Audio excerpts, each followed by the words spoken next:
some of the fundamentals of table manners. So help me with this. We're going to fill in the blanks. Never talk. Fabulous. I didn't worry for a minute that you wouldn't get that. Never lick. Okay, someone once told me the plate. Yeah, never lick the plate either. But I have a story in my book about a gentleman who was on a job interview, and they were at a deli, and he took the mustard out of the jar and he spread it on his sandwich, and he licked both sides of the knife, stuck it back. The reason why you want to take your clients to a restaurant instead of an office is because they're going to relax. Don't ever relax that much, okay?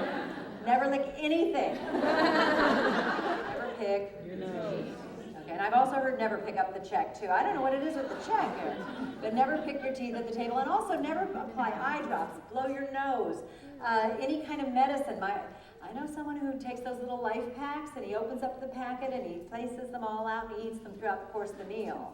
And it's just such bad etiquette. You should never do that. But he wants you to ask him about his vitamins because he sells vitamins for a living. Now, a lot of people are intimidated about ordering wine. I've had a lot of girls come up to me and say, you know, I took my clients out and I don't drink, so I didn't know how to order wine and I was really uncomfortable. So I let them order it, and they ordered Opus One. It was $350 a bottle. And then the waiter came by and said, want another bottle? And they said, sure. Well, sure they did. And now you've got a $700 check and you haven't even ordered soup yet. So you never want that to happen. There's an easier way to order wine.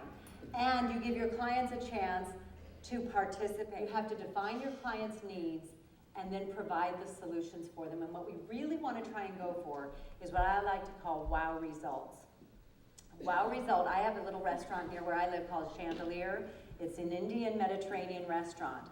And I'm just a patron. I go there as often as I can, and I try to bring new people because I want them to stay in business.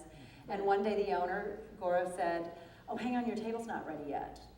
I'm like, it's not that fancy, okay? So he finally took me over to my table, and there was my napkin embroidered with my name, Robin J. Wow. Now, how much did that cost? $3?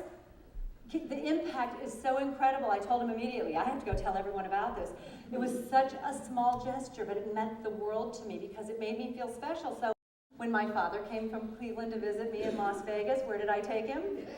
Chandelier, so he could see what a big cheese his daughter is. So it's just so nice to think of the ways that you can show your clients how special they are and how much they mean to you. You always want to try and get the wow results. People prefer to do business with people they like. Did you ever hear of anyone doing business with someone they don't like? It's not an option. Now, knowing how important it is to go out to lunch, breakfast, dinner with your clients, who here has 5, I call them dates, who here has 5 business dates on the books for next week? Not enough. Who's going to leave here and go call people and fill up their calendar for next week? Everybody, right?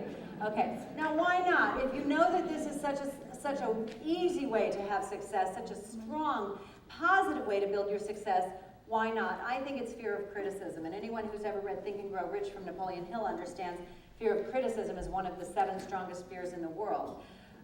You can overcome it by, what's their motto? Be prepared. Beautiful. We have some Girl Scouts in the crowd. Be prepared. If you're prepared, business lunch is not so scary, and that's what I'm going to help you with today. We're going to start with appearances. You have to look the part. Now, this girl isn't that bad looking, is she? But how about if she cleans herself up a little bit? How about this vagrant? Does he look better there? Yeah. These are the same people. Now, if you were in charge of hiring someone or doing business with someone, which one would you prefer to work with? It's a no-brainer, an absolute no-brainer. Casual Friday has no place in the business world. If you do participate in it because you just have no appointments out on a Friday, make sure you take a jacket or a suit or something. You never know what's going to happen. Casual Friday is for home. This is a picture of John Kremer, who wrote 1001 Ways to Market Your Books. Of course I read that. And he says all of marketing, all of business comes down to one thing, creating relationships, or as I like to put it, making friends. Your job is to make friends. And when I first heard John Kremer say that, it took me back. I couldn't believe that he was actually saying what I'd known for so long, but I never really just came right out and said, my job is to make friends. You have to find the way to do it. What is the one entree you should never order at a business lunch? Who said spaghetti? Here, I got a present for you. It's an Expect Miracles cup, because miracles can happen over lunch. So congratulations.